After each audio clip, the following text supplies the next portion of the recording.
পুত্রস্য। আমি সূত্রটা ওপেন করছি, তোমরা দেখতে থাকো, অলরেডি করেও রেখেছি। ঠিক আছে, নাদিন্যা ক্রোশে পুত্রস্য সিদ্ধান্ত কৌমুদী ক্রম হচ্ছে 55 নম্বর সূত্র, আর অষ্টম অধ্যায়ের চতুর্থ পাদের 48 নম্বর সূত্র। তাহলে আমাদের নিয়ম অনুযায়ী এটি কি সূত্র?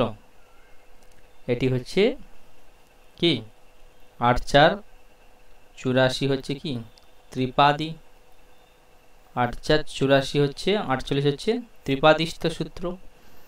দেখি এই সূত্রে কি বলার চেষ্টা করছে। নাদিন্যা ক্রোশে পুত্রস্য, তো এই সূত্রের 4টে পদ আছে। ন আদিনি আক্রোশে পুত্রস্য, নিচে সেগুলি করে দেওয়া আছে। সূত্রচ্ছেদ বা সূত্র পদচ্ছেদ।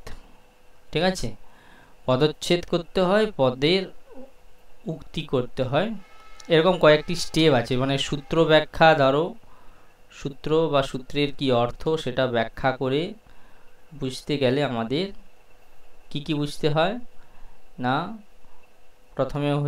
প্রথমেই ফার্স্ট স্টেপ হচ্ছে পদচ্ছেদ। এগুলো মহাভাষ্যের এক জায়গাতে বলেছে, যতগুলো আমার মনে পড়ছে ততগুলো বলছি। পদচ্ছেদ, পদার্থোক্তি, 3 নম্বরে বিগ্রহ, 4 নম্বরে হচ্ছে বাক্য যোজনা, 5 নম্বরে লিখতে পারো উদাহরণম, 6 নম্বরে হচ্ছে প্রত্যুদাহরণম, আর একটা হচ্ছে পদব্যবৃত্তি বলে, সেটা আমরা করতে পারি। ঠিক আছে, 7 নম্বর আমি প্রত্যেকটা কি কি আলাদা জিনিস সেটা বলার চেষ্টা করছি। পদব্যবৃত্তি, যদিও এটা আগে পদব্যবৃত্তি মানে একটা সূত্র ব্যাখ্যা তোমাদের পরীক্ষাতেও আসে। ধরো সাপোজ বলে দিল পরীক্ষায় এলো যে সূত্র ব্যাখ্যা করো স্থানীয় পদাদেশ অনলবিধৌ, তাহলে সূত্র ব্যাখ্যাতে কী রকম স্টাইলে ব্যাখ্যা হবে, কার পর কি লিখতে হবে, সেটার একটা আমি ছক মানে কয়েকটা পয়েন্ট বলেছে, পয়েন্টগুলো মাথায় রেখে সূত্রের ব্যাখ্যা করতে হয়। এবং এটা মহাভাষ্যে আছে, একটু আগে পরে হতে পারে কিন্তু এরকমই আছে। মানে যে কোনো সূত্র তার ব্যাখ্যা বা তার অর্থ বিশ্লেষণ করতে গেলে আমাদেরকে প্রথম স্টেপ হচ্ছে পদচ্ছেদ করতে হবে। পদচ্ছেদ মানে তোমরা যেরকম জানো, পদচ্ছেদ মানে পদ ব্যবচ্ছেদ, যেরকম সন্ধি বিচ্ছেদ বলে সেরকম পদবিচ্ছেদ করতে হবে, বা সূত্রচ্ছেদ, এখানে সূত্রচ্ছেদ করে যেরকম বলছে। ঠিক আছে, মানে পদগুলোকে ছেদ করতে হবে কি থেকে, মূল যে সূত্র থেকে তাকে সেই সূত্রে কোনটি কি পদ আছে আলাদা আলাদা করে দেখাতে হবে, তাকে বলে কি পদচ্ছেদ। যেমন এই সূত্র আমরা পড়ছি নাদিন্যা ক্রোশে পুত্রস্য, তাহলে তার ফার্স্ট স্টেজ আমাদের প্রাথমিক কাজ হচ্ছে এখানে কোন কোন পদের ব্যবহার হচ্ছে। ন আছে, আদিনী আছে, আক্রোশে আছে, পুত্রস্য। তাহলে ফার্স্ট স্টেপটা বোঝা গেল, বুঝতে পেরেছো সবাই? বুঝতে পেরেছো? নেক্সটে কি বলছে, পদার্থোক্তি। তাহলে যে পদগুলো আমি বিশ্লেষণ করে বের করলাম সেই পদগুলোকে তার অর্থ বলতে হবে, পদার্থ উক্তি। যে পদগুলো বিচ্ছেদ করে আলাদা আলাদা সেপারেট করলাম সেই সূত্রের অর্থ কি, সেই পদগুলোর অর্থ কি সেগুলোকেও বলতে হয়। মানে ন পদের অর্থ কি, আদিনী আক্রোশে পুত্রস্য পদে কি অর্থ বলতে হবে। বুঝে গেছে?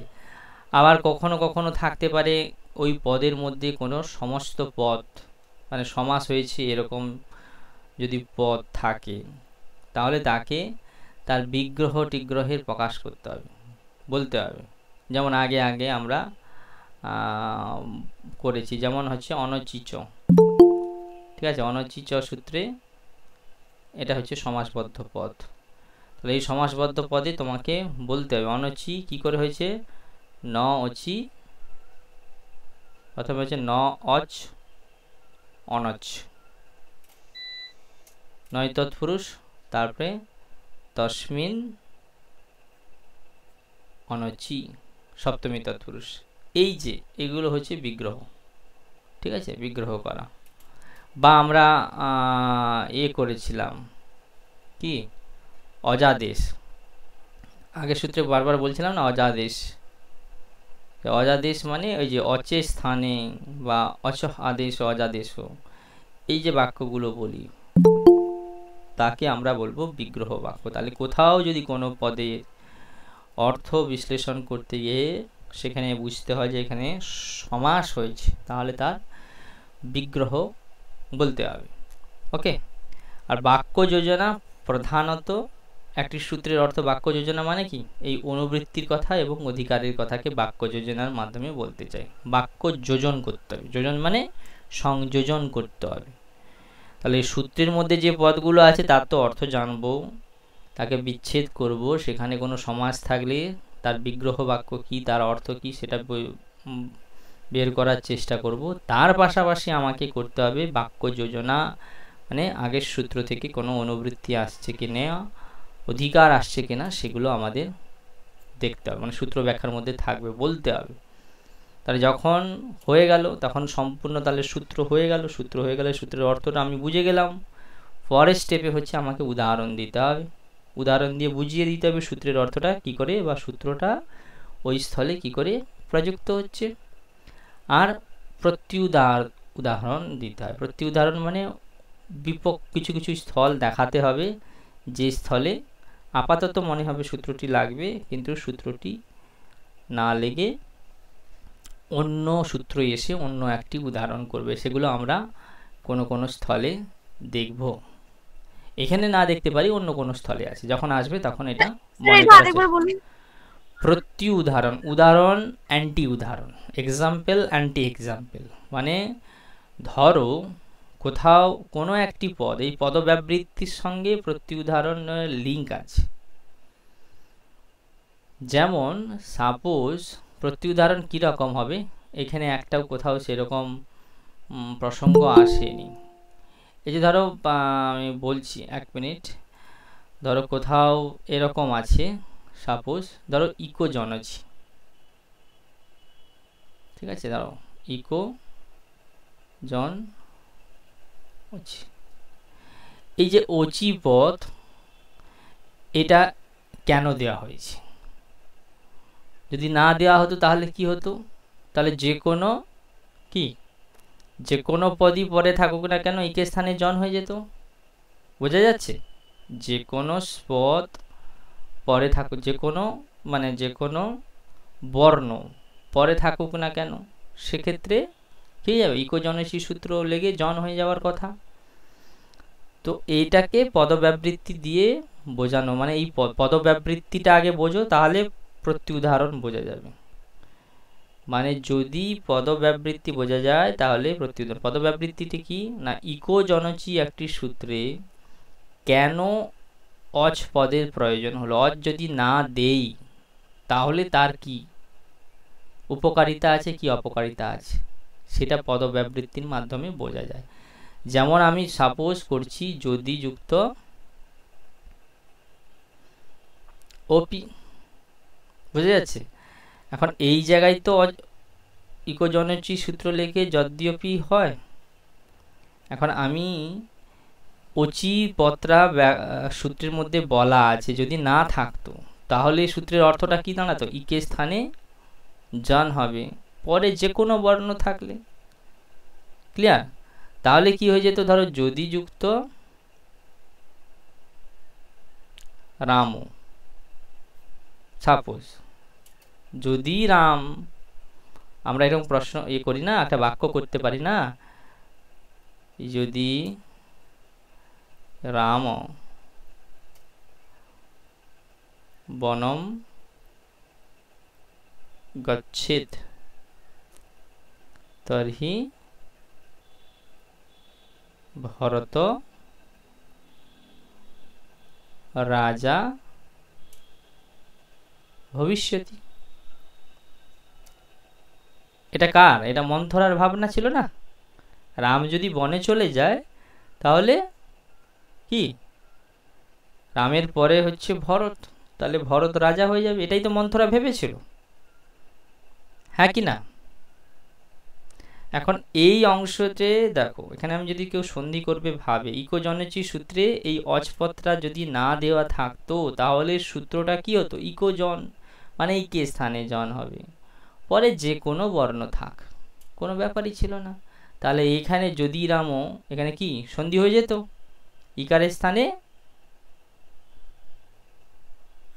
স্থানে কি হতো? জকার হয়ে কি হয়ে যেত? যদিও রামও, এরকম পদ প্রয়োগ হয়ে যেত।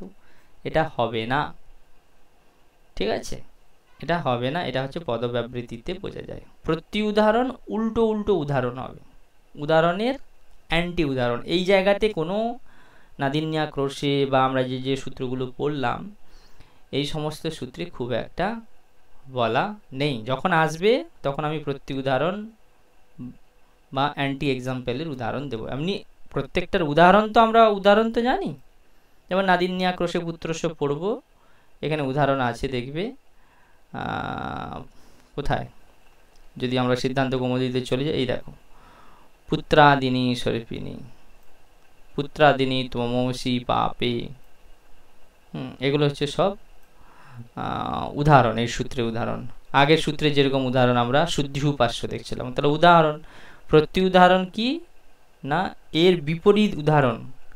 তো এই স্থলে দেওয়া নেই, তাই তোমাকে এই মুহূর্তে দেখাতে পাচ্ছি না, যখন আসবে আমি তোমাকে ঠিক মনে করিয়ে দেব। পদব্যবৃত্তিটা কি, মানে কোন পদের কি জন্য প্রয়োগ করা হয়েছে। তাহলে যার যেটা প্রয়োজন তার সেটা বিশ্লেষণ করতে গেলে কিছুক্ষণের জন্য সেটাকে ভাবতে হবে, সেই পদটি থাকছে না সেখানে। যদি এখন গরম পড়েছে, তোমার যদি মনে হয় পাখার কি প্রয়োজন আমি বুঝতে পারছি না, তাহলে কি করতে হবে? পাখা বন্ধ করে দিতে হবে। ওইখান থেকেই একটা আমাদের ইডিয়মস বাগধারা এসছে না, দাঁত থাকতে দাঁতের মর্ম বোঝে না লোকে, এরকম বলে না? তো সেই রকম ব্যাপার, যার প্রয়োজন, যে পদ, যে শব্দের প্রয়োজন, যে পদের প্রয়োজন, সেটা যখন বিশ্লেষণ করা হবে তখন তাকে আমরা পদব্যবৃত্তি বলে থাকি। তো একটা সূত্র ব্যাখ্যা করতে গেলে এই সমস্ত পয়েন্ট ধরে ধরে ব্যাখ্যা করতে হবে। এটা ভাষ্যকার তিনি মহাভাষ্যে আদর্শ ব্যাখ্যা কীভাবে করতে হয় সেটা তিনি বলার চেষ্টা করেছেন। ক্লিয়ার? বোঝা গেল? এটা প্রসঙ্গ করে আমি আমার মনে পড়লো বলে আমি বলে দিলাম। তাহলে এখানে কি হলো? অষ্টম অধ্যায়ের চতুর্থ পাদের 48 নম্বর সূত্র, চারটে পদ, ন আদিনী আক্রোশে পুত্রস্য, ঠিক আছে? ন আদিনী আক্রোশে পুত্রস্য, এখানে দেখে নাও, নটা হচ্ছে অব্যয়, আদিনী হচ্ছে লুপ্ত বিভক্তিকম, কিন্তু সপ্তম্যা বিপরিণামী, এখানে বিভক্তি লোপ হয়ে গেছে, এটা হয় কখনো কখনো। আর এটি হচ্ছে সপ্তমীর এক বচন আক্রোশে, পুত্রস্য হচ্ছে ষষ্ঠী। তাহলে প্রথমান্ত কোনো পদ আমরা দেখতে পাচ্ছি না, বোঝা যাচ্ছে? কোনো প্রথমান্ত পদ দেখতে পাচ্ছি না, মানে এই সূত্র কি বলতে চায় আমরা স্পষ্ট করে বুঝতে পারলাম না।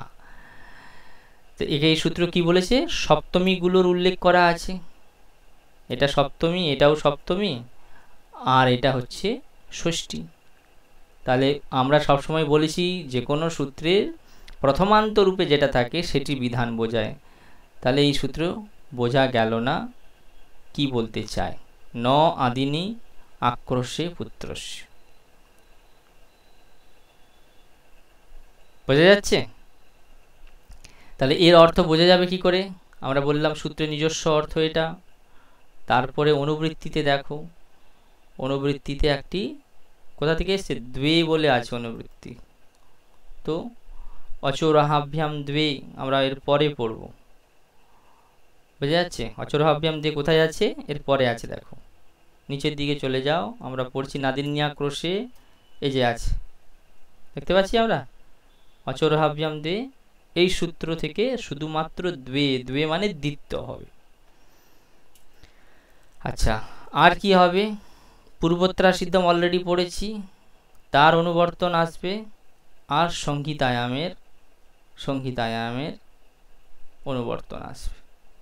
বোঝা গেল? তাহলে এই সমস্ত সূত্রকে সংযোজন করে আমার সূত্রের অর্থ হবে নাদিন্যাক্রোশে পুত্রস্বর। সূত্রের অর্থ বলতে গিয়ে সিদ্ধান্ত কৌমুদীতে বলছে, দেখো আচ্ছা না তোমাদের কাছে এই লাইনটা দেখো, পুত্র শব্দস্য ন দ্বেষ্ট।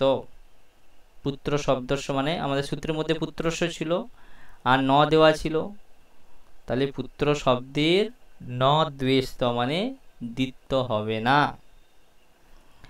তারপরে বলেছে আদিনি শব্দে পরে, এখানে আদিনি আছে আর সপ্তমী করে করা আছে, তাহলে সপ্তমী আদিনি শব্দ যদি পরে থাকে তাহলে পুত্র শব্দের দ্বিত্ব হবে না।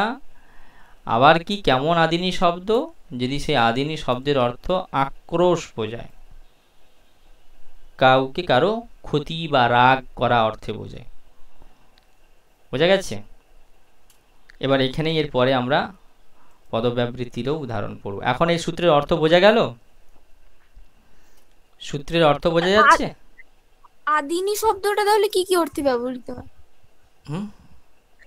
মানে আদিনি শব্দের সাধারণ অর্থ কি? এখানে বলছে যে আক্রোশ অর্থে। হ্যাঁ, আদিনি শব্দে আদি মানে ইত্যাদি, আদিনি মানে ইত্যাদিনি। আমরা আদি শব্দের অর্থ কি বলি? আদি, এটাকে বুঝতে হবে। আদি শব্দ অমর কোষে যদি গিয়ে দেখো, আদি শব্দের অর্থ হচ্ছে ইত্যাদি। ঠিক আছে? তার ক্লিবলিঙ্গের রূপ হচ্ছে আদিনি।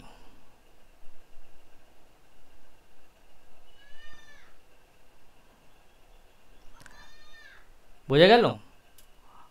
আদি শব্দের বা আদিনিও যদি বলে, অমর কোষ তোমাদের কাছে আছে, তো অমর কোষের অর্থ ধরো, অমর কোষ তোমাদের কাছে আছে কি নেই? আদিনি শব্দের কি অর্থ বলেছে দেখো, সবাই প্লে স্টোর থেকে অমর কোষ খোলো। অন্য কোনো অর্থ কি দেওয়া আছে?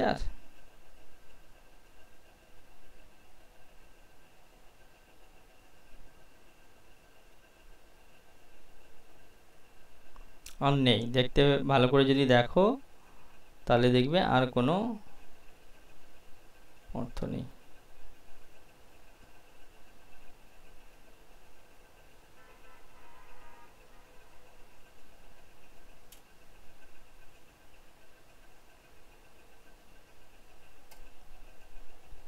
আচ্ছা, আর দেখতে পাচ্ছ?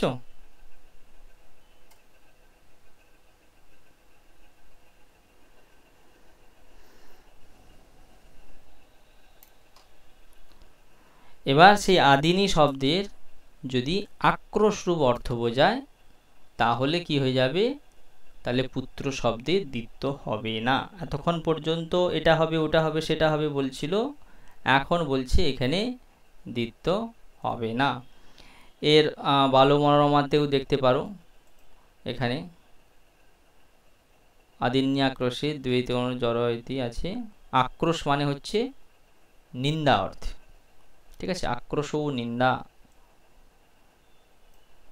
নিন্দাই বোঝায়। কারো প্রতি কারো আক্রোশ আছে মানে তার কোনো একটা খারাপ করা, নিন্দা কিন্তু খারাপ অর্থে। ঠিক আছে? অন্যের কোনো ক্ষতি করবে এই অর্থে কিন্তু নিন্দাবাচক শব্দ। আক্রোশ শব্দ বা আক্রোশ সবসময় গর্হিত কাজ, খারাপ কাজ, নিন্দাজনক। ঠিক আছে? আর আদিনি ইয়ন্তম লুপ্ত শব্দ, আদিনি শব্দে পরে, তাহলে আদিনি শব্দ যদি পরে থাকে তাহলে পুত্র শব্দের কি হবে না? দ্বিত্ব হবে না, যদি আক্রোশ তার অর্থ বোঝায়। বোঝা যাচ্ছে? আর আক্রোশ যদি অর্থ না বোঝায় তাহলে দ্বিত্ব হবে। স্পষ্ট বোঝা গেল? অর্থটা বোঝা যাচ্ছে? পুত্র শব্দের দ্বিত্ব হবে না। দ্বিত্ব কোথা থেকে পেলাম আমরা? অচৌরহাব্যাম 2 থেকে। সূত্রের মধ্যে কি 2 এর অনুবৃত্তি নিয়ে এসেছি, তাহলে তার অর্থটা নেব দ্বিত্ব। তাহলে পুত্র শব্দের দ্বিত্ব হবে না। ন পুত্রস্য দ্বে, কখন না আদিন্যাক্রোশে, আদিনী শব্দ আক্রোশ রূপ অর্থে যদি পরে থাকে, এইটা হচ্ছে সূত্রের স্বাভাবিক অর্থ।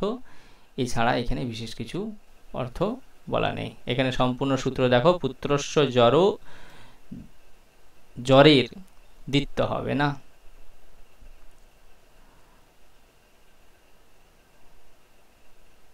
জড় এখানে যদিও বলেছে জ্বরের দ্বিত্ব হবে না, কিন্তু জ্বরও তো অনুবর্তন হয়ে আসছে না, শুধু অনুবর্তন হচ্ছে কি দ্বে, দ্বিত্ব হবে না। তো এই অর্থ ধরলে আমাদের সিদ্ধান্ত কৌমুদীতেও দেখো পুত্র শব্দস্য ন দ্বেষ আদিনী শব্দে পরে আক্রোশে, এই অর্থটা কিন্তু ঠিক নয়। এরা যে অর্থটা করেছে এই অর্থটা ঠিক নয়। কোথায় সম্পূর্ণ সূত্র, কোথায় এই সূত্রের অর্থ করেছে দেখতে পাচ্ছ ভালো করে? পুত্রাদিনী শব্দের এই যে পুত্রস্য জড়, জ্বরের তো আসছেই না, এখানে একটু ভুল আছে, এই অংশটা হবে না। পুত্রস্য জড় দ্বে ন আদিন্যাম আক্রোশে, কারণ জ্বরের কিন্তু অনুবর্তন হচ্ছে না। কার অনুবর্তন হচ্ছে বলো? অচরহাভ্যাম দ্বে থেকে কেবলমাত্র দ্বে অংশের অনুবর্তন হচ্ছে, অচও আসছে না, রহাভ্যামও আসছে না। আর জড় অনুনাসিক বা অন্যান্য কোথাও থেকে, তাই জ্বরের কিন্তু এখানে দ্বিত্ব হওয়ার কোনো সম্ভাবনা নেই। তো তার সত্ত্বেও আমরা এখানে কি দেখলাম, তাহলে সূত্রের অর্থটা বোঝা যাচ্ছে সবার সিদ্ধান্ত কৌমুদী অনুযায়ী? বুঝতে পেরেছো মমিতা, বোঝা গেছে? হ্যাঁ স্যার। স্যার আরেকটা কি বলেন, আক্রোশ অর্থ না বোঝালে দ্বিত্ব হবে? হ্যাঁ, আক্রোশ অর্থ না বোঝালে দ্বিত্ব হবে। তো আমরা পরে দেখছি উদাহরণগুলো পরপর। এবার এর উদাহরণ কি দেখো, পুত্রাদিনী তমসি পাপে, সূত্রে কি বলছে, উদাহরণ দিতে গিয়ে বলছে পুত্রাদিনী ত্বমসি পাপে, হে পাপিষ্টা তুমি কি পুত্রাদিনী। পুত্রাদিনী মানে এবার অন্য কোনো অর্থে, আক্রোশ অর্থে, ধরো কোনো গ্রামের দিকে এরকম কথা বলে থাকে, বুঝে গেছে? গ্রামের দিকে কিরকম কথা বলে থাকে, ধরো কারো পুত্র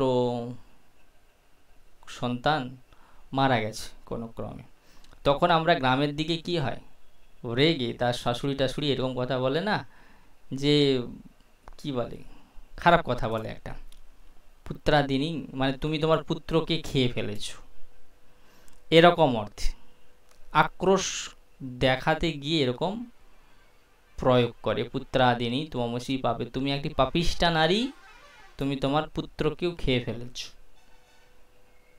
বুঝা যাচ্ছে? আক্রোশ অর্থে। তাহলে এখানে কি হবে, পুত্র শব্দের দ্বিত্ব হবে না এবং হয়ও নি, পুত্র শব্দের কি হয়নি, দ্বিত্ব হয়নি।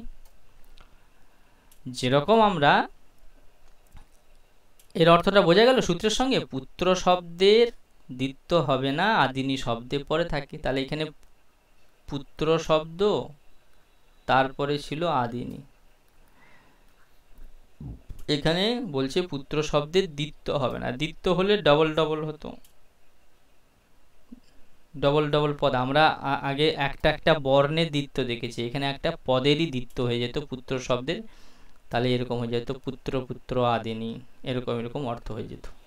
তো সেই রকম অর্থ কিন্তু এখানে বোঝাচ্ছে না। এবার ধরো আক্রোশ, তাহলে আক্রোশ অর্থ বোঝাচ্ছি মানে রেগে গিয়েছে তার বাড়ির বা তাদের গুরুজন কেউ কোনো একজনের প্রতি, পুত্র সন্তানের প্রতি বা পুত্রের প্রতি অবহেলার কারণে কোনো একটি জিনিস ব্যাপার ঘটেছে, তা থেকে আক্রোশে রাগে হ্যাঁ কেউ এই কথা বলছে, কটু কথা বলছে। এখন পরে প্রশ্ন, আমি একটু আগেই বলছিলাম সূত্রগুলোর ব্যাখ্যা করতে গেলে পদব্যবৃত্তি বলে একটা কথা আছে। এখন তোমার মনে হতে পারে যে কেন সূত্রের মধ্যে আক্রোশে এরকম অর্থ করলো। আক্রোশে অর্থ যদি নাই বা বলতো তাহলে কি হতো, ওই জন্যে আক্রোশে কিম। আক্রোশে কিম কথার অর্থ হচ্ছে সূত্রের মধ্যে আক্রোশে এই রকম বলা হলো।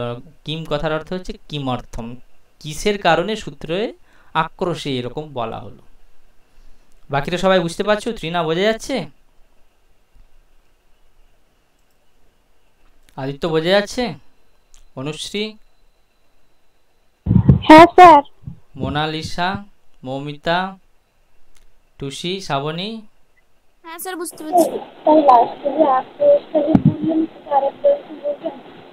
কি শেষে শেষে কি বলছি বলো, কোন জায়গাটা?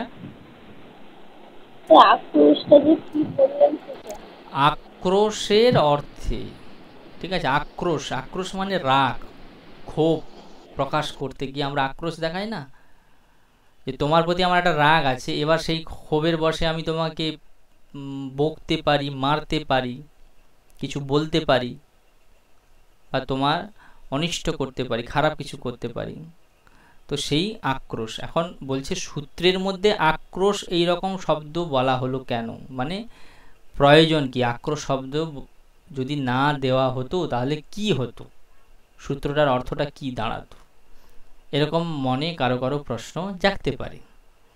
তো এখানে কি বলা হচ্ছে, আক্রোশে কিম। আমি বারবারই বলছি, যার প্রয়োজন আছে সেটা তখনই বোঝা যাবে যখন তাকে অ্যাবসেন্ট করে দেওয়া যাবে। আমি ওই জন্য বললাম পাখার প্রয়োজন কি, পাখাটাকে বন্ধ করে দাও, বুঝতে পেরে যাবে। দাঁতের প্রয়োজন কি, দাঁত খুলে নাও, বুঝতে পারবে। একই রকম তাহলে আক্রোশে পদের কি প্রয়োজন, তাহলে আক্রোশে পদটাকে সূত্র থেকে বাদ দিয়ে দিতে হবে। বোঝা গেল?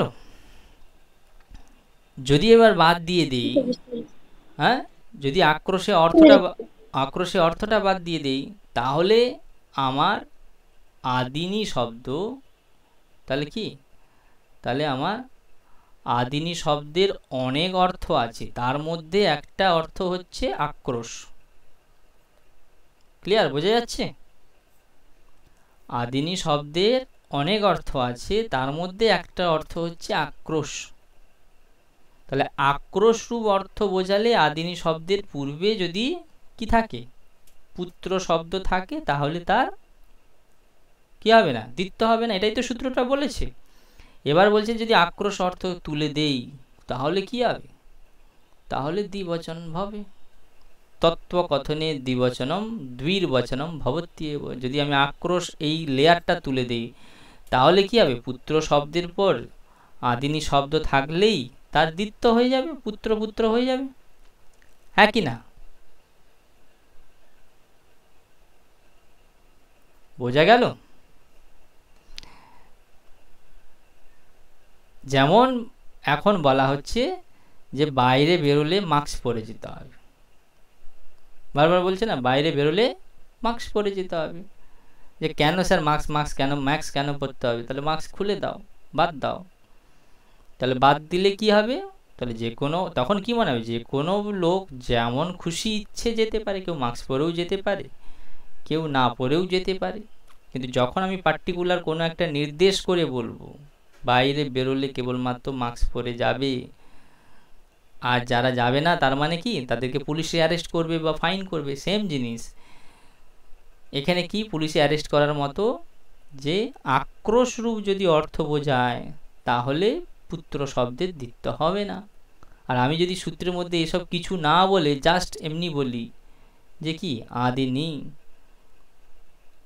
ন আদিনি পুত্রস্য, ঠিক আছে, ন আদিনি পুত্রস্য, তাহলে কি হয়ে যাবে, প্রত্যেকটা জায়গাতে যেখানে যেখানে পুত্র শব্দের পরে আদিনি শব্দ থাকবে সব জায়গাতেই কি হয়ে যাবে, কেবলমাত্র পুত্র পুত্রই ব্যবহার হবে, কোথাও তাহলে দ্বিত্ব হবে না।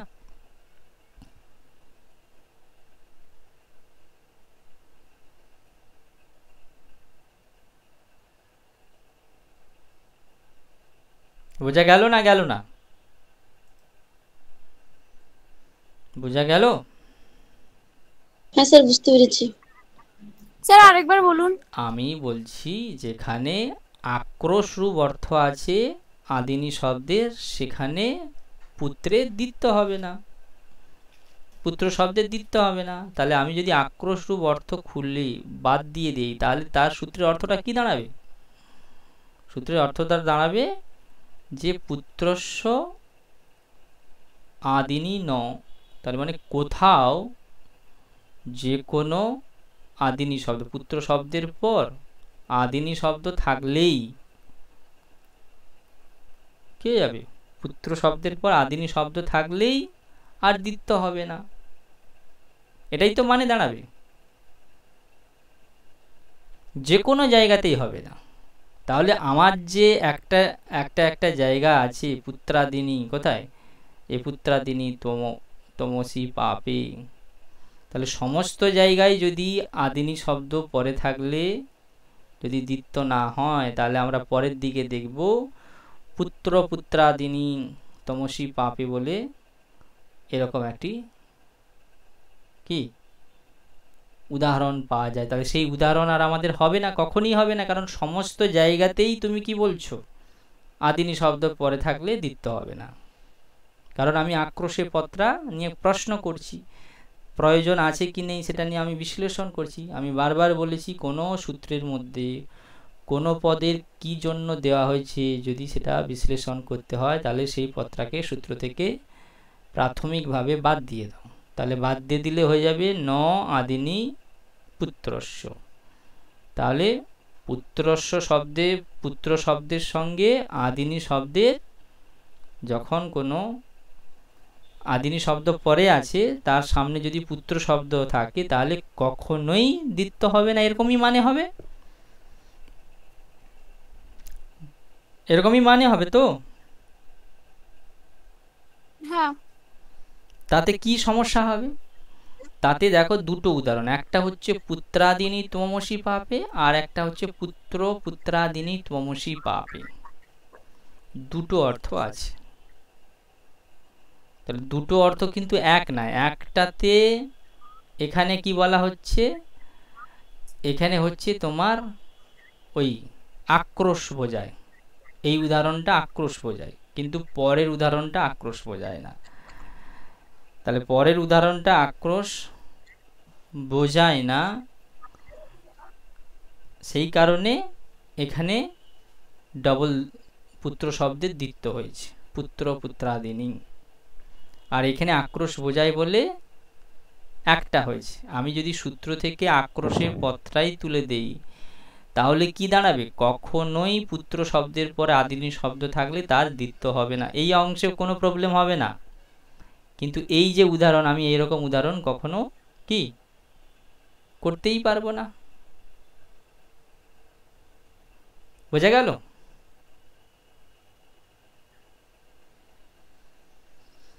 বোঝা গেল কি গেল না? হ্যাঁ, বুঝতে পেরেছি। আরে বলছে কি, আক্রোশ যদি বোঝায় তাহলে পুত্র শব্দের পরে আদিনি শব্দের, পুত্র শব্দের পরে যদি আদিনি শব্দ থাকে এবং আদিনি শব্দের যদি অর্থ আক্রোশ বোঝায় তাহলে তার দ্বিত্ব হবে না। আমি এই আক্রোশ অর্থটাই তুলে দিলাম। তাহলে তার মানে কি দাঁড়াবে? পুত্র শব্দের পর যখনই আদিনি শব্দ থাকুক না কেন তাহলে পুত্র শব্দের কখনো দ্বিত্ব হবে না, এটাই তো স্বাভাবিক মানে দাঁড়াবে সূত্রটার। তাহলে সেটা নিয়ে যখন আমি উদাহরণ নিতে আসবো, উদাহরণে এরকম উদাহরণ আছে, কোথাও পুত্রাদিনী প্রয়োগ হয়, কোথাও পুত্র পুত্রাদিনী প্রয়োগ হয়। বুঝে যাচ্ছে? কোথাও পুত্র পুত্রাদিনী প্রয়োগ হয়। তাহলে কখনোই এই যে পুত্র পুত্রাদিনী এইরকম শব্দের প্রয়োগ করা যাবে না। কারণ কি? এখানে আমি আক্রোশ অংশটাকে বাদ দিয়ে দিয়েছি। কিন্তু যদি আমি আক্রোশ অংশ জুড়ে দিই তাহলে কি হবে? তাহলে মানে দাঁড়াবে একটা পুত্র যেখানে হচ্ছে না, যেখানে পুত্র শব্দের দ্বিত্ব হচ্ছে না, সেখানে তাহলে আমি বুঝবো কি এখানে আক্রোশ অর্থ বোঝায়, তাই হচ্ছে না। আর এখানে হচ্ছে কেন? এখানে আক্রোশ অর্থ বোঝাচ্ছে না বলে। বুঝতে পারলে? বুঝতে পেরেছো? বাকিরা বুঝতে পেরেছো? মানে যেখানে হচ্ছে তার মানে কি সেখানে পুত্র আদিনি শব্দের অর্থ আক্রোশ না, কারণ এই সূত্র স্পষ্টত নিষেধ করেছে যে যদি আদিনি শব্দের অর্থ আক্রোশ বোঝায় তাহলে সেখানে দ্বিত্ব হবে না। অথচ তাহলে এই উদাহরণে আমরা কি দেখছি? এই উদাহরণে আমরা দ্বিত্ব দেখছি না, দুটো দুটো। তার মানে এখানে আদিনি শব্দ আছে। তাহলে আদিনি শব্দের অর্থ আক্রোশ নয়, কারণ আক্রোশ হলে পাণিনি নিজেই বলেছেন। তাহলে এই সূত্রের অর্থ, এই সূত্র মানে পুত্র শব্দের দ্বিত্ব করা যাবে না। ক্লিয়ার? ভালো মনোরমা টিকাতে আরো স্পষ্ট করে বলা আছে। দেখো, আদিনি শব্দে পরে পুত্র শব্দস্য অবয়ব জ্বর তকারস্য ন দ্বিত্বম আক্রোশে গম্যে ইত্যর্থ।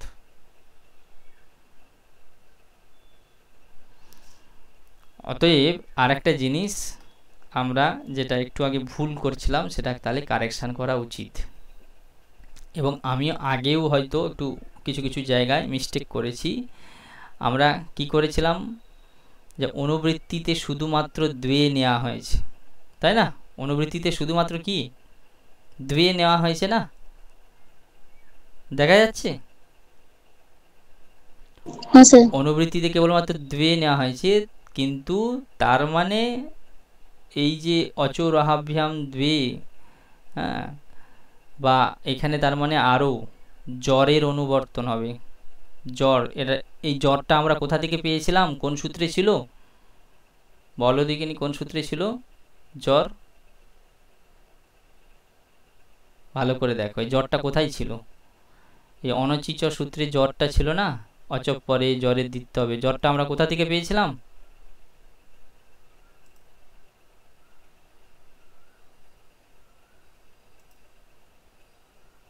জ্বর অনুনাসিক অনুনাসিক বা মনে পড়েছে? তাহলে এই জ্বরের অনুবর্তন হয়ে কোথায় যাচ্ছে? কোথায় যাচ্ছে? নাদিন্যা ক্রোশে পুত্রস্য, এখানেও হওয়া উচিত জ্বরের অনুবর্তন, না হলে সূত্রের মানে জ্বর হওয়া উচিত। আমি এটা একটু আগে বলছিলাম কি এটা ভুল আছে বলে আমি বলছিলাম না একটু আগে? মনে পড়ছে একটু আগে আমি কি বলছিলাম? এই অংশটা ভুল আছে, বুঝতে পারছো না? সব ঘেঁটে গেল?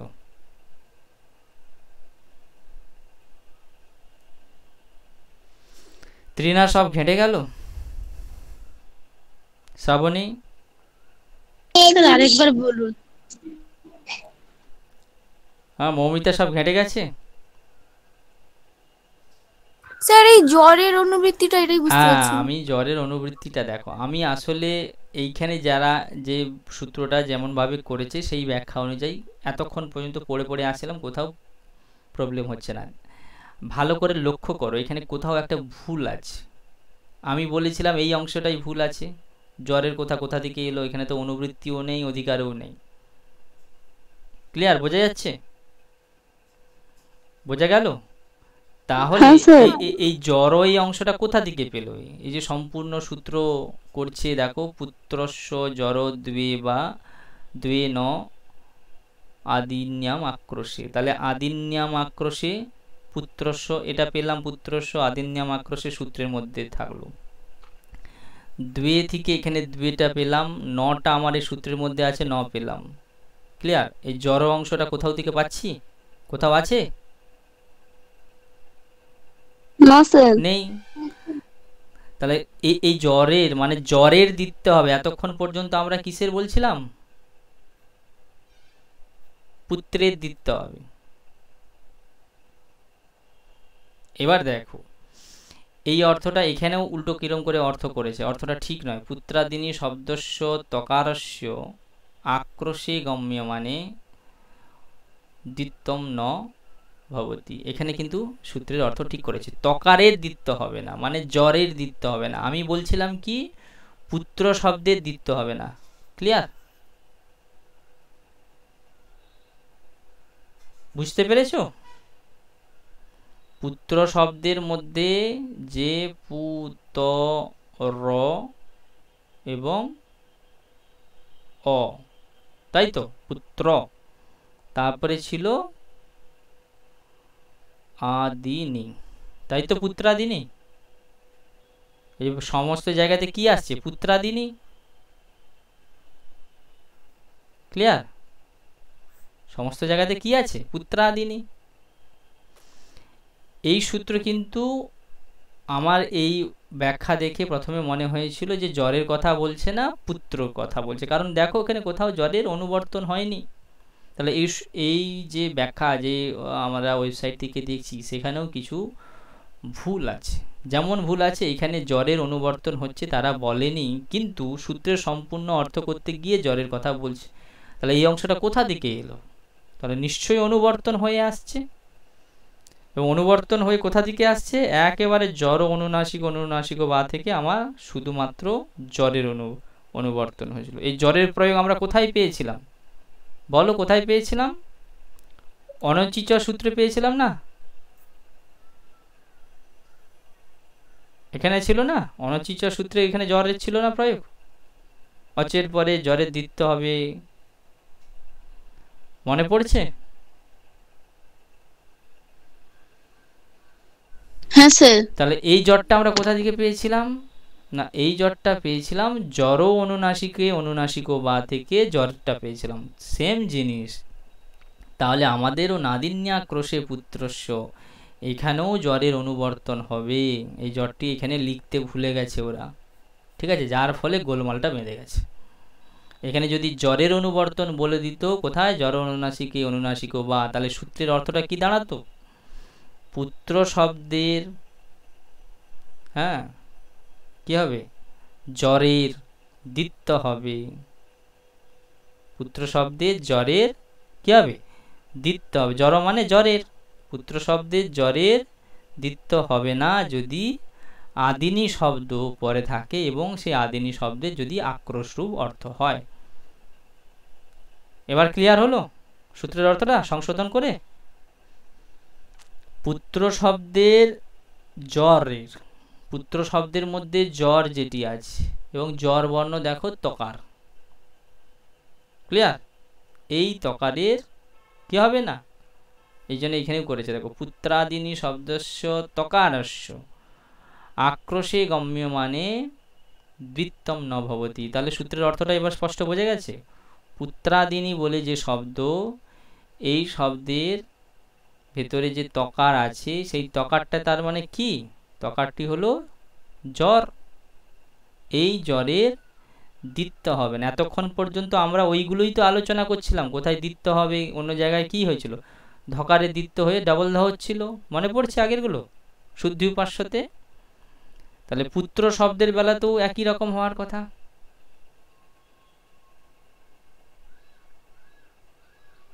ক্লিয়ার, বোঝা গেল? স্যার এখানে রকারও তো জ্বর প্রত্যাহারের মধ্যে পড়ছে, কিন্তু তারপরে অজ আছে, অনচিচ সূত্রে তো অজ থাকলে হবে না বলেছে।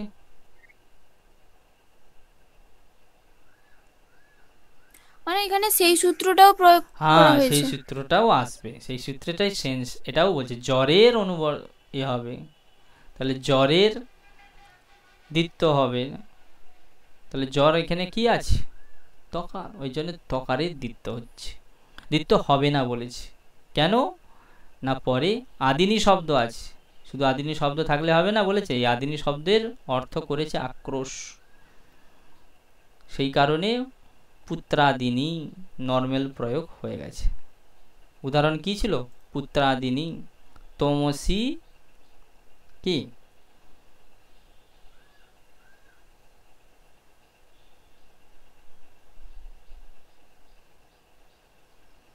এবার তোমার মনে হতে পারে যে স্যার আপনি এই সূত্র দিয়ে করছেন এখানে, তো এ যে কাজটা করছে সে কাজটা তো কোন সূত্র দিয়ে হয়ে যেতে পারে? অনচিচ সূত্র দিয়ে হতে পারে।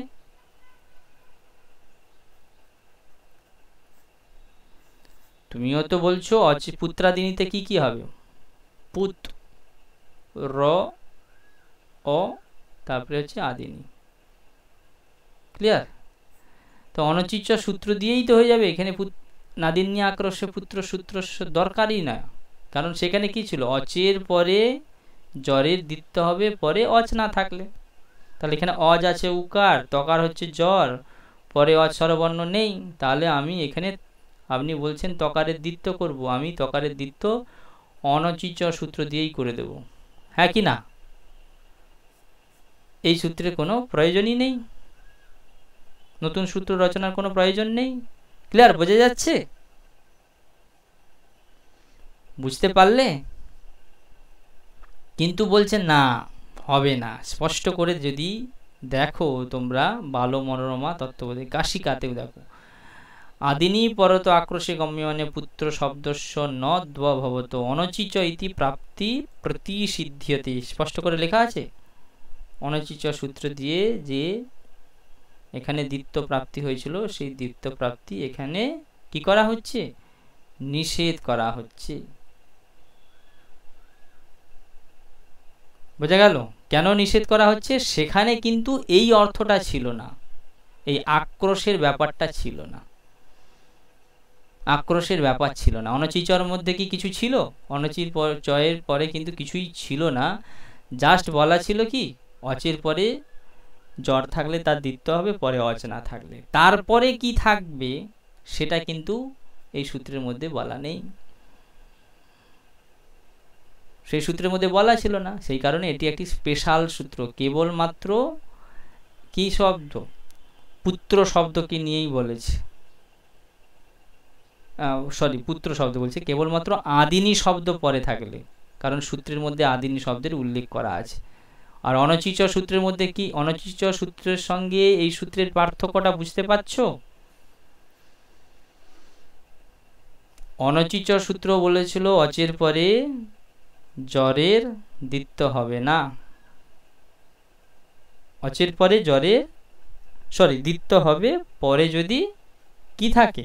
অচ থাকে। আর এ বলছে অচ থাকলে দ্বিত্ব হবে না। দুটো সূত্র কিন্তু আলাদা, কেউ ভাবার কিছু নেই এখানে। তাহলে দ্বিত্ব কে করতে চেয়েছিল এখানে? তোমার প্রশ্ন জাগবে। এ তো বলছে হবে না, তাহলে হবে কোন সূত্র দিয়ে বলেছিল? বলছে কোন সূত্র দিয়ে বলো? অনুচিত সূত্রে হবে। অনুচিত সূত্র বলছিল হবে, এ বলছে হবে না। কেন না? তুমি অন্য জায়গায় করো, এই জায়গায় আদিনি শব্দ পরে আছে। বোঝা গেল? পুত্রযুক্ত আদিনি একই রকম ছিল সেখানে, শুদ্ধ জ উপাস্য, স্থলটা একই রকম। দেখো এটা এখানে একটা অনচিচ সূত্র আসছে। এ বলছে আমি দ্বিত্ব করব বলে, আচ্ছা করো বলে সে কি করেছিল? ধ ধ জ উপাস্য করেছিল, হ্যাঁ কি না? কেন করেছিল না? তার শুধু কন্ডিশনে ছিল কি, যে অচের পরে জ্বরের দ্বিত্ব হবে যদি অচ না পড়ে থাকে। এই পর্যন্ত সে তার মাথা ব্যথা ছিল। এই দিকে কি ঘটছে না ঘটছে তার কোনো খেয়ালই ছিল না। যা থাক, কোনো দরকার নেই, আমি শুধু দেখব অচের পরে। এখানে অচ পেয়েছি, এটা সরি এখানে অচ পেয়েছি, তারপর আমি জ্বর পেয়েছি, তার আমি দ্বিত্ব করব, আমার সিদ্ধান্ত। আর একটা কন্ডিশন শুধু দরকার, কন্ডিশন হচ্ছে পরে হল থাকলেই হবে। এটাই তো অনুচিত সূত্র বলেছিল। এই সূত্র পরের স্টেপে এসে বলছে, কারণ একই রকম স্থল এখানেও দেখো, পু ত র আর অ, পু ত র অ পুত্র। এখানে ছিল সু ধ জ, এখানেও অচ। মিলছে কি মিলছে না? এখানেও অচ, এখানেও জ্বর, এখানেও পরে অচ নেই। তাহলে অনুচিত সূত্র যদি আসতো তাহলে সে করে দিত কি, পু ত ত র অ। ওকে, বুঝতে পারলে? বলছে না না তুমি এখানে করতে পারবে না। কেন না? এর পরে একটা আদিনি বলে শব্দ আছে, এবং এই আদিনি শব্দের অর্থ হচ্ছে কি? আক্রোশ। বলছে এটা তুমি পেলে কোত্থেকে? না, সূত্র আছে, দেখো পরের দিকে তাকাও, পুত্রাদিনী আক্রোশে আছে না সূত্র? পাণিনি নিজেই করেছেন, নাদিন্যাক্রোশে পুত্রস্য। তাহলে নাদিন্যাক্রোশে পুত্রস্য অনুযায়ী এখানে পুত্রের তকারটি যে তুমি জ্বর ভেবে তাকে দ্বিত্ব করতে চাইছো, দ্বিত্ব করতে পারবে না, অনচি সূত্র লেগে, যদিও পুরো কিন্তু কন্ডিশনই সব ম্যাচ করে গেছে। এবার বলছে কেন করতে পারবো না, না পরে হচ্ছে আদিনি শব্দ। বলছে আদিনি শব্দ আছে তো কি হয়েছে, বলছে না না তুমি তো দেখছো না, নাদিন্যা আক্রোশে পুত্রস্য বলে সূত্র করে রেখেছেন পানিনি। বলে সেই সূত্র অনুযায়ী এখানে যদি আক্রোশ বোঝায় তাহলে দ্বিত্ব হবে না, আর যদি আক্রোশ না বোঝায় তাহলে কি হবে, তাহলে কি হবে, দ্বিত্ব হবে, দ্বিত্ব হয়ে যাবে, এই রূপটা হয়ে যাবে। তাহলে কোথাও যদি এরকম থাকে পুত্রাদিনী আছে, দেখবে পরে উদাহরণ দেওয়া আছে, পুত্রাদিনী, তার মানে এখানে বোঝাতে হবে কি আক্রোশ বোঝাচ্ছে না, হ্যাঁ বলে আক্রোশ বোঝাচ্ছে না। এবং এখানে সূত্র কোন সূত্র লেগেছে, অনচিচ। আবার এরকমও পাওয়া যায় পুত্রাদিনী, তার মানে এখানে দ্বিত্ব হয়নি, তখন বুঝতে হবে এখানে নাদিন্যা আক্রোশে সূত্র লেগেছে। এবার ক্লিয়ার হলো, সবার বোঝা গেল, বুঝতে পেরেছো? ত্রিনা বোঝা হ্যাঁ গেল? স্যার বুঝতে পারলাম। ত্রিনা, মৌমিতা, বাকি যারা আছো, রাখি,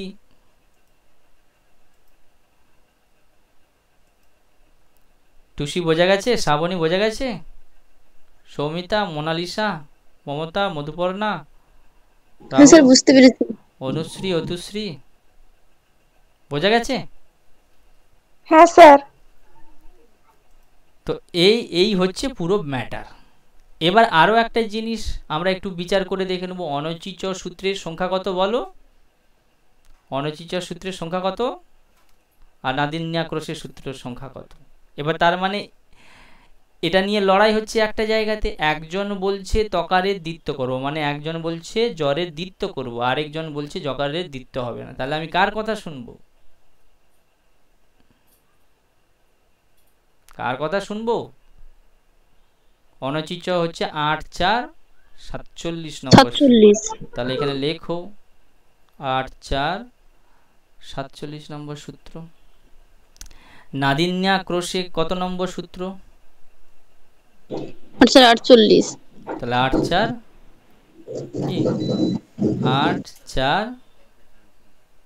৪৮ নম্বর সূত্র। তাহলে এই দুটো সূত্রই কি সূত্র, দুটো সূত্রই কি সূত্র, ত্রিপাদী সূত্র, ত্রিপাদিষ্ট সূত্র। ত্রিপাদী দুটো সূত্রই হচ্ছে ত্রিপাদিষ্ট সূত্র। এবার বলো পূর্বত্রা সিদ্ধ অনুযায়ী এখানে কোন সূত্রের দৃষ্টিতে কোন সূত্রটি অসিদ্ধ?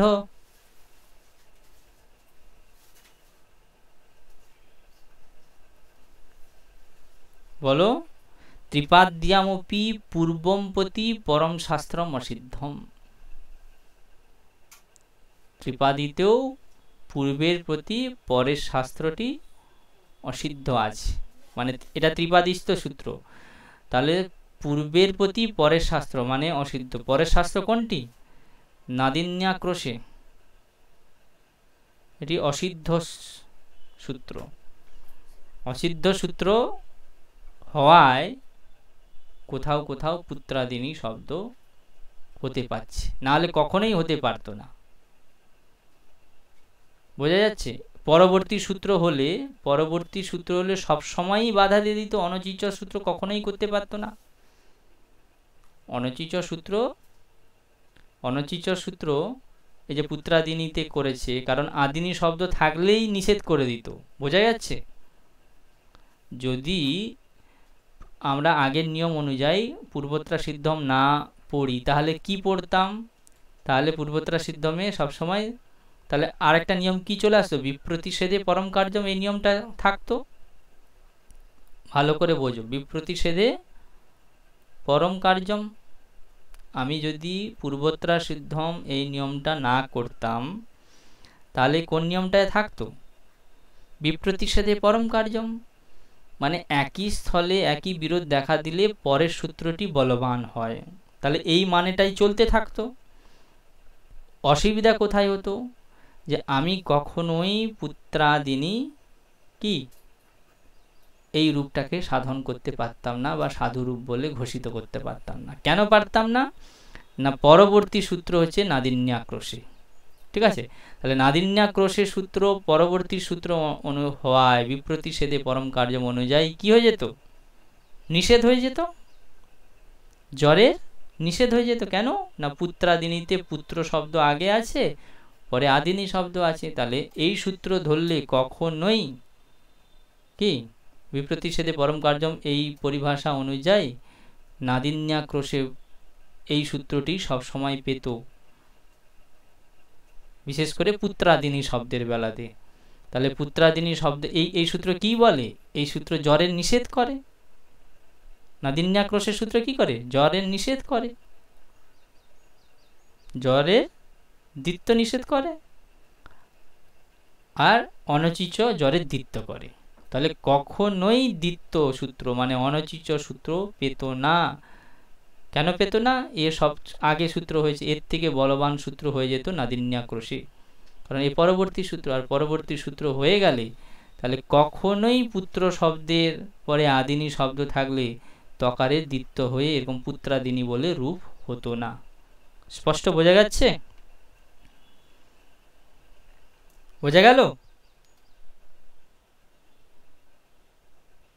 বুঝতে পারলে? হ্যাঁ স্যার। বাকিরা বুঝতে পেরেছো? মৌমিতা বুঝতে পেরেছো? হ্যাঁ স্যার, এটা বুঝতে পেরেছি, কিন্তু এখানে তো উল্লেখ করা আছে যে আক্রোশ থাকলেই কেবলমাত্র দ্বিত্ব হবে না, বাকি সব ক্ষেত্রে তো দ্বিত্ব হবে। হ্যাঁ সেটা ঠিকই, আক্রোশ থাকলে। এখন বলছে এখানে আক্রোশ থাকলেও থাকতে পারে, নাও থাকতে পারে। কেউ যদি বলে এখানে আক্রোশ অর্থ না, তাহলে কি হবে? তাহলে অনুচিত সূত্র লাগবে। তো অনুচিত সূত্র লাগলে সে বলবে আচ্ছা তুমি অনুচিত সূত্র লাগাচ্ছ, কিন্তু নাদিন্যাক্রোশে হ্যাঁ এই সূত্র অনুযায়ী তাহলে আক্রোশ যদি বোঝায় তাহলে আমি ওই জিনিসটা করতে পারি। আমি এটা মানে দুদিক থেকে দেখতে বলছি। একটা আমরা যেরকম বিপ্রতিষেধে পড়েছিলাম, আর একটা পূর্বত্রা সিদ্ধমও পড়েছিলাম। এবং ভালো করে যদি দেখো এই সূত্রের মধ্যে পূর্বত্রা সিদ্ধমের অধিকারও আসছে না নাদিন্যাক্রোশের মধ্যে। দেখো ব্যাখ্যার মধ্যে দেখো নাদিন্যাক্রোশে দেখতে পাচ্ছ স্পষ্ট করে জলজল করছে পূর্বত্রা সিদ্ধম আছে।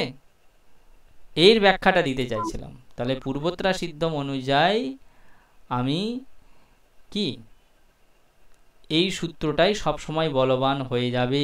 মানে পূর্বত্রা সিদ্ধম যদি আমি না মানি তাহলে বিপ্রতিষেধে পরম কার্যম এই নিয়ম চলবে। তাহলে এই নিয়ম অনুযায়ী সব সময়ই কি হয়ে যাবে? নাদিন্যাক্রোশে এই সূত্রটি বলবান হবে। তাহলে এই সূত্র যখনই বলবান হয়ে যাবে তখনই আর দ্বিত্ব হতে দেবে না। আর দ্বিত্ব যদি হতে না দেয় তাহলে পুত্রাদিনী এরকম শব্দ কখনো হবেই না। দুটোই প্রয়োগ আছে, পুত্রাদিনীও প্রয়োগ আছে আর পুত্রাদিনী আছে, মানে একটা ডবল তো আছে একটা সিঙ্গেল তো আছে। তাহলে ডবল তো কখনই হতে পারবে না। যখনই করতে যাব অনুচিত সূত্র নিয়ে তখনই তাকে নিষেধ করবে না আমি পরসূত্র আছি। তাহলে পরসূত্র থাকায় আমার মত অনুযায়ী চলবে, তাহলে তুমি এখানে দ্বিত্ব করতে পারবে না। তাহলে কখনোই ডবল তো হতোই না। আর যখনই পূর্বত্রা সিদ্ধম মানলাম, পূর্বত্রা সিদ্ধমের নিয়ম অনুযায়ী যে যদি ত্রিপাদীস্থ সূত্র হয় তাহলে পূর্বের সূত্রের প্রতি পরের সূত্র অসিদ্ধ হবে। মানে কি এটিও ত্রিপাদীস্থ সূত্র, এটিও ত্রিপাদীস্থ সূত্র, কিন্তু এই সূত্রটি পূর্ব সূত্র, এটি হচ্ছে পরসূত্র। তাহলে পরসূত্র সবসময় অসিদ্ধ হয়ে যাবে পূর্বসূত্রের দৃষ্টিতে। তারপরে যখনই অনুচিত সূত্র আসবে তখনই নাদিন্যাক্রোশের সূত্র আর আসবেই না। ওকে, বোঝা গেল? মানে একই স্থলে যদি দুটো সূত্র আসে আর না এলে হবে। তাহলে এই সূত্রটা তাহলে কি তোমার মনে হবে এই সূত্রটা তাহলে কি সবসময় ব্যর্থ হয়ে যাবে? মোটেই হবে না। কেন হবে না? না যেখানে আক্রোশ বোঝাবে সেখানে এই সূত্র পাবে, আর যেখানে আক্রোশ বোঝাবে না সেখানে অনুচিত সূত্র দিয়ে হবে। সেই জন্য পুত্রাদিনীতে আক্রোশ বোঝায়, আর পুত্রাদিনীতে আক্রোশ বোঝায় না, তাই ওখানে আক্রোশ বোঝায় না বলে অনচিচ সূত্র দিয়ে আমি দ্বিত্ব করে দেব। আর এখানে আক্রোশ বোঝায় বলে, আদিনী শব্দের অর্থ আক্রোশ করছি বলে, তাহলে আমার এখানে জ্বরের দ্বিত্ব নিষেধ হয়ে যাবে। ক্লিয়ার? বোঝা গেল?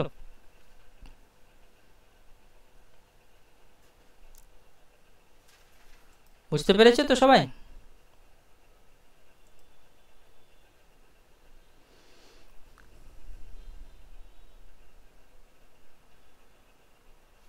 এখানে দেখো, পুত্রাদিনী আক্রোশে কিম তত্ত্বকথনে দ্বিবচনম ভবত্যেব। আক্রোশ যদি না বোঝায়, এবার বোঝা গেল? আক্রোশ যদি না বোঝায় তাহলে আক্রোশে কিম মানে আক্রোশকে নিয়ে আমি প্রশ্ন করছি, যাকে নিয়ে প্রশ্ন করব তাকে বাদ দিয়ে দেব। তাহলে কি হয়ে যাবে? পুত্র শব্দ পরে আদিনী শব্দ থাকলেই হবে, সে যে কোনো অর্থেই থাক না কেন। তাহলে তার ক্ষেত্রে কি হয়ে যাবে? তত্ত্বকথন হয়ে যাবে। তার মানে সেক্ষেত্রে এর উল্টো হয়ে যাবে, যে কোনো শব্দের দ্বিবচন হয়ে যাবে। পুত্র শব্দের পর আদিনী শব্দ যে কোনো শব্দই থাকুক না কেন, তাহলে সেই শব্দের কি হয়ে যাবে? দ্বিত্ব হয়ে যাবে। আদিনী হচ্ছে দীর্ঘইকার হবে, আদিনী, আদি আদিনী, পুত্রাদিনী। ওই জন্য তত্ত্বকথন মানে, তত্ত্বকথন মানে কি? আদিনী শব্দের স্বাভাবিক যে অর্থ, সেই স্বাভাবিক অর্থ মানে আক্রোশরূপ অর্থ যদি না বোঝায় তাহলে সেখানে দ্বিবচন হবে। যেমন এই যে পুত্রাদিনী সর্পিণী, উদাহরণ দেখেছ? পুত্রাদিনী সর্পিণী। আর পুত্রাদিনী তমসি পাপে, তাকে ঘৃণাও করা হচ্ছে আক্রোশ করে, হে পাপিষ্ঠা নারী, তুমি পুত্র ভক্ষণ করেনি। আর পুত্রাদিনী সর্পিণী, এখানে কিন্তু সেই অর্থ বোঝাচ্ছে না, আক্রোশরূপ অর্থ বোঝাচ্ছে না। তারপরে হচ্ছে আবার কিন্তু তৎপরেচ, তৎপরেচ বলে একটা বার্তিক আছে। তৎপরেচ বার্তিক মানে শুধু যে ওই রকম করলে হবে না, শুধু যে পুত্রাদিনী নিয়ে নয়, কখনো কখনো এরকমও প্রয়োগ হয়। তৎপর মানে পুত্র শব্দের পর আবার একটি পুত্র শব্দের প্রয়োগ আছে, তারপরে আবার হচ্ছে আদিনী। তাহলে এই বেলাতে কি হবে? তুমি তো নিয়ম করলে কি, যে পুত্র শব্দের পর যদি আদিনী শব্দ থাকে তাহলে হবে না।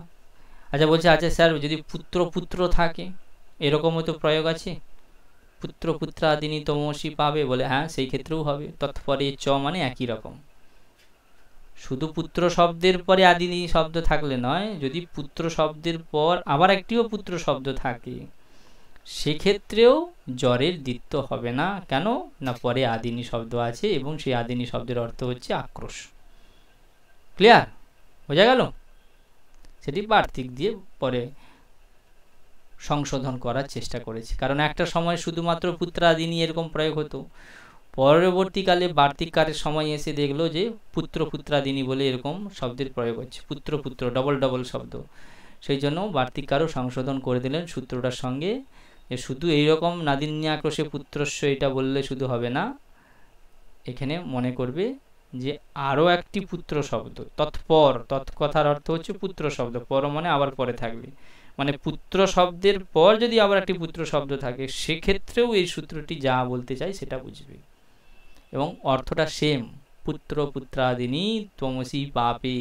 এটা অনেক সময় দেখা যায় আগেকার দিনে পুরুষতান্ত্রিক সমাজে, কোনো মহিলার যদি একটা সন্তান, পুরুষ পুত্র সন্তান জন্মানোর পর মারা গেল, আবার তার একটা পুত্র সন্তান হলো, সেও মারা গেল, তখন তার শাশুড়ি বা তার শ্বশুর বাড়ির লোকেরা এরকম বলতো, পুত্র তুমি একটার পর একটা ছেলেকে খেয়ে ফেলছো। এখনও দেখবে গ্রামের দিকে আরও বাজেভাবে রূঢ়ভাবে কথাটা বলা হয়, সেটা তখনও বলা হতো, এখন যেরকম বলা হয় পাণিনির সময় মানে আজ থেকে প্রায় 2500 বছর আগে। তাহলে 2500 মানে কি? যীশু খ্রিস্টের জন্মের 2500 মানে এখন থেকে ধরলে এখন 2000 সাল, 4500 বছর আগেও নারীদের এই কথা শুনতে হতো। আর এখনও গ্রামের দিকে কোনো কোনো কমে গেছে কিন্তু বলে। বুঝতে পারলে?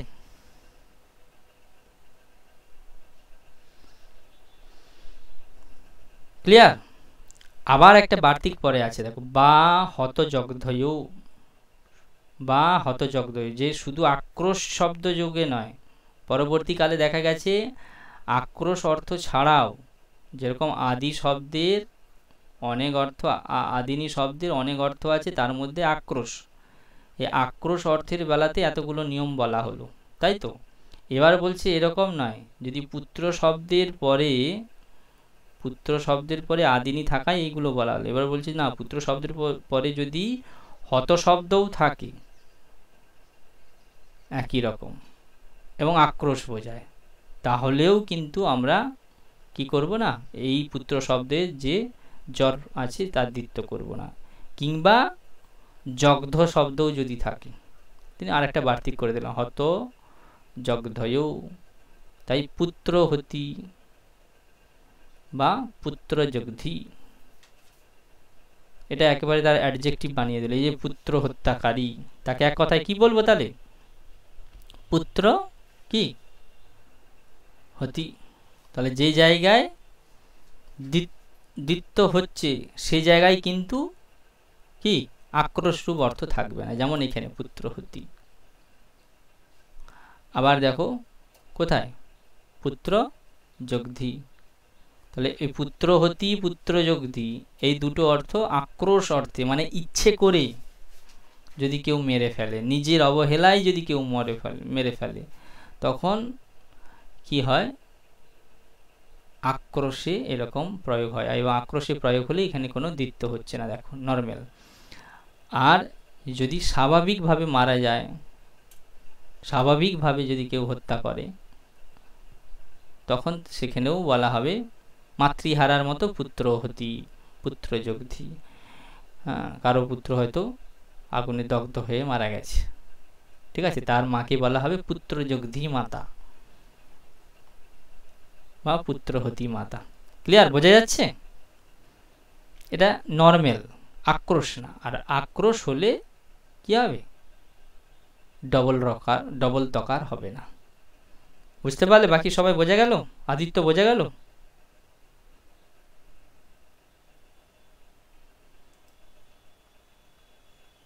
মমিতা বোঝা গেছে? হ্যাঁ স্যার, বুঝতে পেরেছি। এই হচ্ছে নাদিন্যাক্রোশে পুত্রস্য। তাহলে আমরা এখানে নাদিন্যাক্রোশে পুত্রস্য পড়লাম, তারপরে এর ভেতরে বার্তিকটা পড়লাম, তৎপরেচ বার্তিক পড়লাম, বা হত জগধয় পড়লাম, ঠিক আছে। আর এটা স্পষ্ট হয়ে গেল আজকের ক্লাস।